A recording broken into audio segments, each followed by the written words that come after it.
The smell of rain was still in the air when I walked into my home office and found the desk drawer slightly open. I always closed that drawer completely. 31 years as a federal physician had taught me precision in small things, the way a chart is filed, the way a door is locked, the way a drawer sits flush in its frame.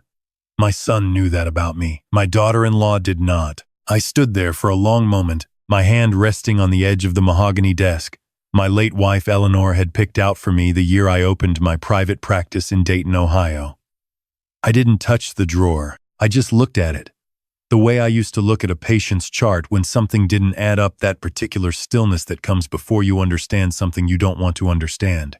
My son Marcus had been living with me for 4 months by then. He and his wife Diane had moved in after he told me he'd lost his position at the architecture firm in Columbus. He was 43 years old, and I had opened my door without a single condition, because that is what fathers do. I had given him a key, given him the alarm code, given him access to the second garage. I had not given him permission to go through my desk. That night I lay awake listening to them move around the kitchen below my bedroom. Their voices were low, conspiratorial in the way that couples get when they think no one can hear them.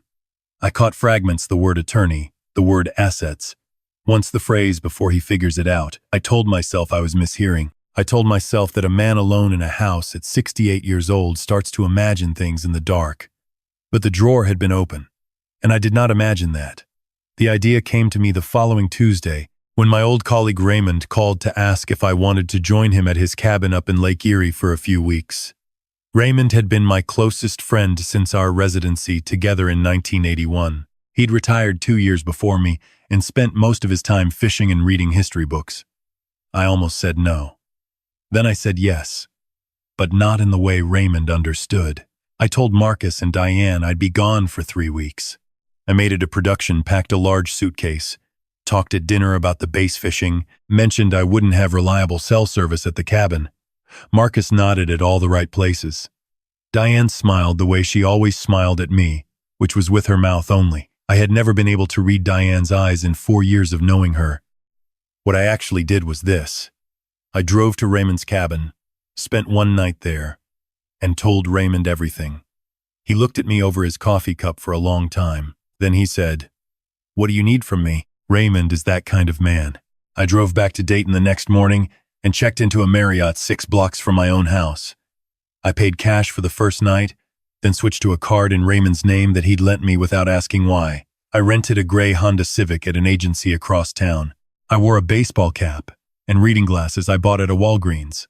I was a 68-year-old man hiding from his own son, and I am not too proud to admit that I sat in that rental car the first morning and held the steering wheel with both hands until the feeling passed.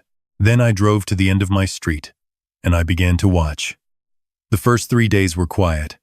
Marcus left each morning around 9, returned by 6. Diane stayed home. She was a realtor, or she'd mentioned something about being between firms, which I had not pressed because I had been trying, in those months, to be a generous host rather than a suspicious father. On the second day, she made 2 calls from the backyard that lasted 20 minutes each. I was parked at the far end of the alley behind my neighbor Gerald's fence. I could not hear her words, only the cadence of her voice, smooth, professional, the tone of someone arranging something. On the 4th day, a man I didn't recognize came to the front door at 11 in the morning. He carried a leather portfolio under his arm and wore the kind of suit that real estate agents and insurance salesmen wear, slightly too formal for the hour, slightly too eager. Diane let him in. They were inside for 45 minutes. I photographed him going in. I photographed him coming out. I had bought a camera 2 days earlier, a mid-range Nikon with a decent zoom lens, and I had spent one evening in my hotel room reading the manual. My hands were steadier than I expected. That evening, I ran his license plate through a contact I still had at the county assessor's office, a woman named Patricia, who had processed my property paperwork for 15 years and owed me nothing except the simple goodwill between people who have been decent to each other over time. She called me back in an hour. His name was Derek Hollis. He was a licensed real estate agent out of a small firm in Springboro, 20 miles south of Dayton. What business did a real estate agent from Springboro have inside my house when I was supposed to be in Lake Erie? I sat with that question through a long, sleepless night. The following Monday, I drove to the Montgomery County Recorder's office myself. I told the clerk I wanted to search property records for my address. She pulled them up on her screen and turned the monitor toward me. What I saw made the room go quiet around me in a way that had nothing to do with sound. There was a document filed 11 days earlier, 4 days, before I had supposedly left for the cabin, a power of attorney granting Marcus full legal authority over my medical and financial decisions in the event that I was deemed unable to manage my own affairs. The signature at the bottom was mine. The notarization was dated a Tuesday in March that I had spent entirely in my office seeing patients for a charity clinic I still volunteered at twice a month. I had not signed that document. I had not been anywhere near a notary that Tuesday. I had spent that afternoon lancing a diabetic ulcer on the foot of a 74-year-old veteran named Harold, who came to our clinic because he had no insurance. My signature, on a document I had never seen, filed at the county recorder's office, granting my son control over everything I owned. I asked the clerk to print a certified copy. My voice came out completely level. 31 years of delivering difficult diagnoses had given me that, at least. I walked to my car, sat down, and called Raymond. "We need to move faster," I said. "Tell me what you need," Raymond said. I hired a private investigator the next morning. Her name was Carol Sims, and she had been recommended to me by a defense attorney I knew from a hospital board we'd both served on. Carol was 55, former law enforcement, and had the particular quality I needed most at that moment. She did not express surprise at things that were surprising. I showed her the forged power of attorney, the photographs of Derek Hollis, and the notes I'd been keeping in a small notebook since the night I found the drawer open. She looked through everything carefully, and then said, "He's moving toward a competency filing. The POA is the first step. The real estate agent is probably assessing value. They want to establish financial mismanagement before they go to court." "My son is an architect," I said. "He knows how to read the value of a building." "He's not doing this for the knowledge," Carol said. "He's doing it for the paper trail. An outside agent creates a record of professional consultation. It looks less like a family arrangement." I asked her what I needed to do. She told me, "Document everything. Touch nothing. Change nothing. Let them build their case while we built ours. Do not let Marcus know I was in town. Do not confront Dayton. Do not call a lawyer yet. Wait until we had something that could not be explained away as a misunderstanding." That was the hardest instruction. I have spent my life fixing problems when I identified them. A physician's instinct is to intervene. Sitting in a gray Honda Civic watching my son walk through the rooms of my house was the most sustained act of patience I had ever performed. Carol installed 4 small cameras in my house the following week. She had a locksmith she trusted who had worked with her for years, and they entered on a Thursday afternoon when Marcus and Diane had both gone out. The cameras were in the smoke detectors, 2 downstairs, 1 in the hallway outside my office, 1 in the garage. They fed to a secure cloud account only Carol and I could access. I watched the footage each night on my laptop in the hotel room. On the 3rd night of recordings, I watched Marcus open my office door, go to the filing cabinet in the corner, and photograph documents with his phone for 22 minutes. The filing cabinet contained my financial records, investment accounts, property deeds, the original will I had written 7 years ago. I had a copy of everything in a safe deposit box at Fifth Third Bank, but Marcus didn't know that. He thought he was photographing the only copies. On the 7th night, I watched Diane sit at my kitchen table with a woman I didn't recognize, a second woman who was also carrying a portfolio. They spread papers across the table. Diane pointed to various items. The woman made notes. At one point, Diane picked up my coffee mug, the one Eleanor had given me, with the Ohio State logo worn almost completely off, and moved it aside to make room for the documents. She did it without looking at it. The way you move an object that belongs to you. That image stayed with me for a long time. 3 weeks into my surveillance, Carol called me on a Saturday morning and said, "Dr. Whitfield, I think it's time." She had found the attorney.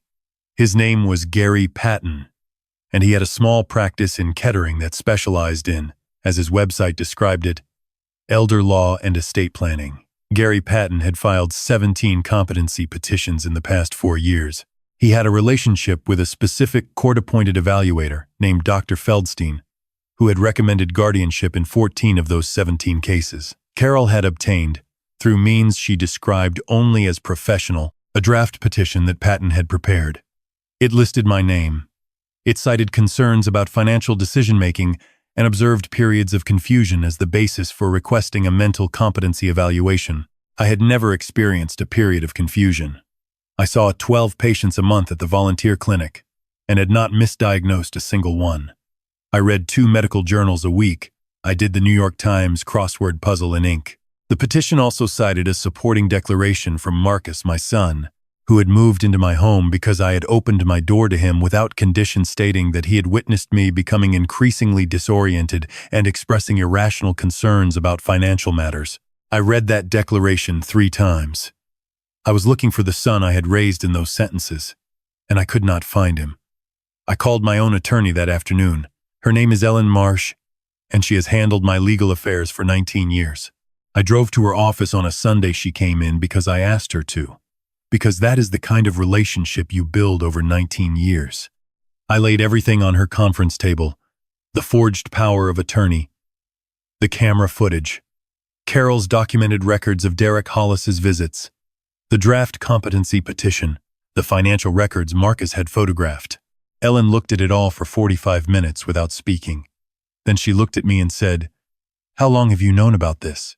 "Long enough," I said. She said, "Walter, this is elder fraud. The forged notarization alone is a felony. The fraudulent POA filing compounds it. If they had succeeded in the competency petition with Patton and Feldstein, you were looking at losing legal control of everything you own." "I know," I said. "Your son is named on all of this." "I know that too," I said. What I felt in that moment was not anger. Anger had come and gone in the hotel room on the nights I'd watched the footage alone. What I felt sitting across from Ellen was something quieter and more permanent, the specific grief of understanding that someone you loved had calculated your vulnerability and decided to use it. Marcus had watched me grow older. He had sat at my dinner table and assessed what I owned and determined that his inheritance was more valuable to him than I was. He had moved into my house not because he needed his father, but because he needed proximity to what his father had. I had been a resource, not a parent. And he had waited until he thought I was becoming a diminished resource to act. "What do we do?" I asked Ellen. "We go to the Montgomery County DA's office," she said. "Tomorrow morning." We went the next morning. The assistant district attorney assigned to the case was a woman named Christine Wu, who was 38 years old and had handled financial crimes for 6 years. She reviewed everything Carol and Ellen had assembled. She asked me precise questions in a way that reminded me of good diagnostic medicine, following the evidence rather than the assumption. At the end of the meeting, she said that the forged notarization and fraudulent POA filing provided sufficient basis for criminal charges. The coordinated scheme with Gary Patton would be investigated separately.